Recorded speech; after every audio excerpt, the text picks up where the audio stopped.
You finally did it. You've reached out, secured the meeting, and actually had the coffee chat.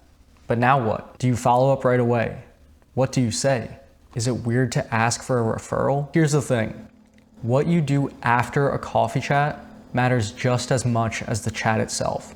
And if you're not strategic, you're going to fade from their memory and miss the window to turn that chat into an interview. Today, I'll break down the follow-up framework I used to build real connections and get real results, even without a perfect resume or a strong network to start with. So if you just had a coffee chat and you're not immediately thinking about what you're going to say in your follow-up note or when you're going to send a thank you note, your head is in the wrong place and you've been doing this wrong. You do not want to leave your coffee chats and conversations half-baked with loose ends. If you're watching this and doing coffee chats, you're already way ahead of most students. But if you're not getting referrals, not landing interviews, or just unsure if you're doing it right, this is exactly what we help our students fix in our 6-week mentorship program, From Scratch to Success. Check it out in the link in the description. First off, throughout your coffee chats, you should have been taking notes on the questions that you had came prepared with and asked, and also the valuable, impactful life lessons or pieces of advice that the person across from you has been telling you throughout this conversation. And so where those notes come in handy is when you're crafting your thank you note. You want to be very specific in the value that you took away from the conversation, because for one, it shows that you were paying attention and that you were listening. And for two, it'll give you a paper trail for whenever you have to go back and follow up with this person later on. You can remember, oh yeah, we spoke about this particular thing, and you can reference it when you call back and reapproach them or ask for a referral later down the line. So that's going to be the framework that we use when crafting our thank you note. First and foremost is expressing gratitude. This person took time out of their day when they had no connection to you and no obligation to meet with you prior. So thanking them right off the bat is first and foremost. Second off, you want to mention something very specific that you took from the conversation, whether that be a personal interest outside of work, like a shared hobby that you might have discovered during the call, or even just like a very specific piece of advice that they gave you. For example, I remember a coffee chat that I had with a financial advisor who was more on the tax planning side. And in that conversation, we mentioned how this individual had moved down to Florida and then came back to Pittsburgh for work, and then also is trying to make a pivot into other industries like real estate and other pieces of the holistic wealth planning strategy. Also, our conversation was only scheduled for 30 minutes in the morning right before work, and he ended up voluntarily going over our allotted meeting time, and we sat there chatting for an hour. So it was a great conversation. He gave me great advice. So in my follow-up, first and foremost, I thanked him for his time and expressed gratitude for even extending the time that I was expecting from him. Second, I referenced a very specific piece of advice that he gave me during our conversation, which was to avoid wirehouses and these brokerage firms during my job search and wealth management, because they'll just have you cold calling books of 200 people just to hope to get 2 or 3 clients by the end of the month. And instead, focus more on local RIAs and getting into junior planning positions, and then eventually moving up into a financial advisor role where you're getting more comfortable with the client base and actually bringing in new business. And third, I just mentioned a small personal thing where I hope that he was able to return to Florida at some point, because during our conversation about his journey in his career, he started out in Pittsburgh, moved down to Florida for some time, and made his way back to Pittsburgh.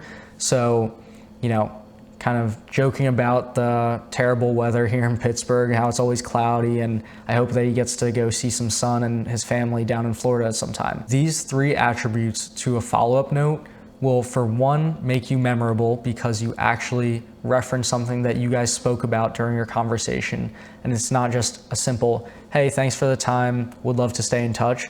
That will just not really serve you when you're going back to reference these follow-up notes later. And piggybacking off of that, when you do go back to follow up, say a month or 2 down the line, and maybe you're asking for a referral, you can go back to that email that you did send and just scrub the email real quick to say, hey, what did we talk about? Because if you're utilizing this networking strategy, you're probably having conversations with, tens or dozens of people within a semester.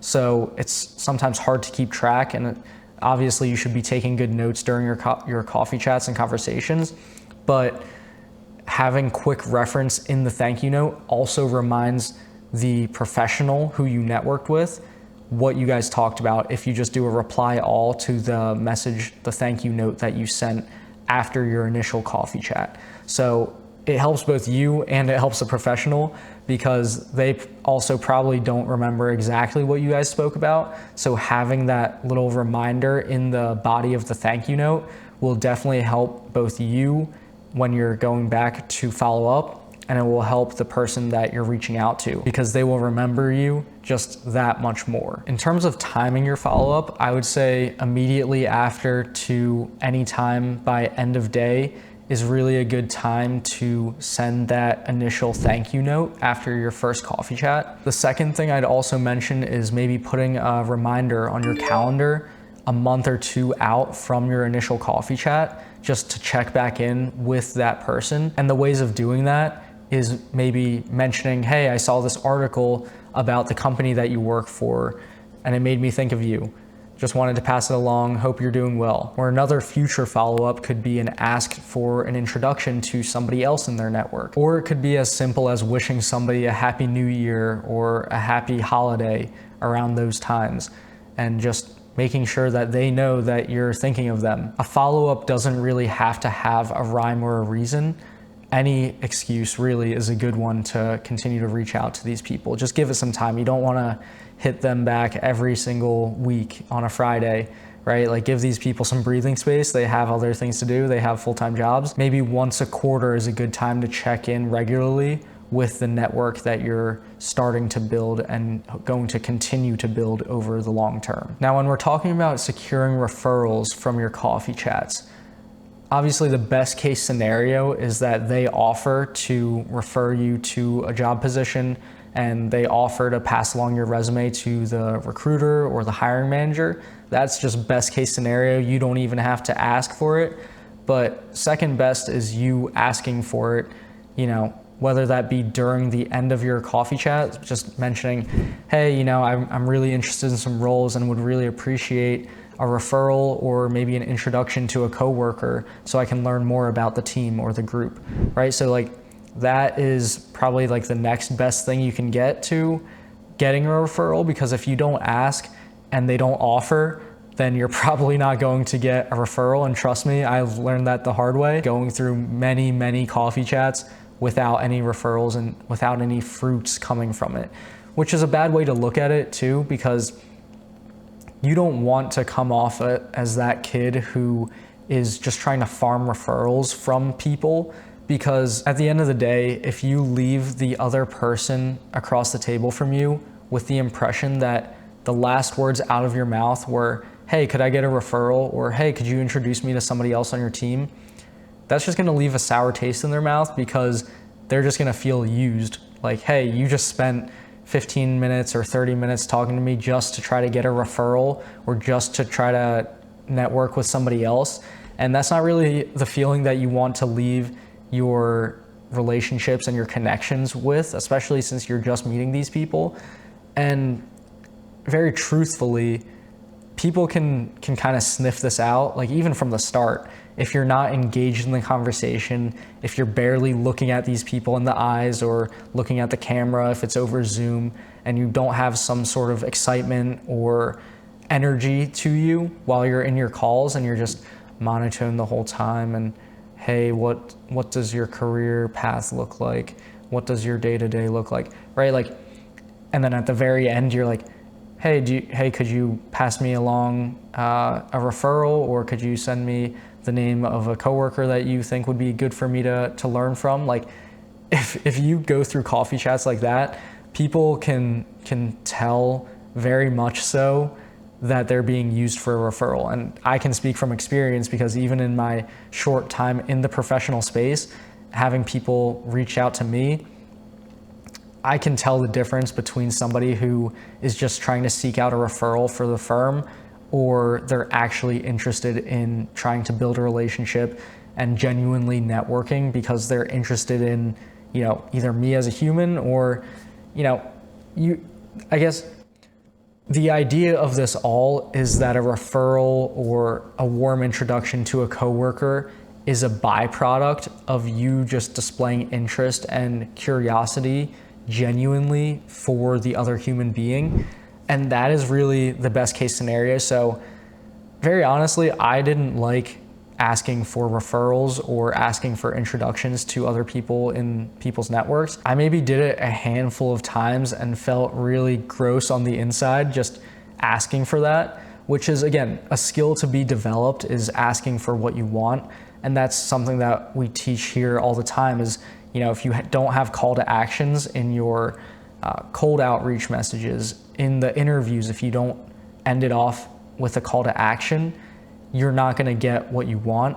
So it is important to ask. However, I will say that it really does feel most genuine when the other person across from the table doesn't have to feel pressured to offer you the referral or introduce you to somebody else, and then just comes up naturally as the next step in the process and the next natural progression of what's to come, because you just had a great coffee chat with them, you have very relevant experience, or have displayed that your skills will translate super well to the role that is opening for an internship or for a job. So really the best case scenario is that you don't have to ask, and that the person that you're networking with just sees it as the next natural step is to refer you for a job or to refer you to another employee for networking. I used to have coffee chats all the time and left thinking, oh, that went great, only to hear nothing back,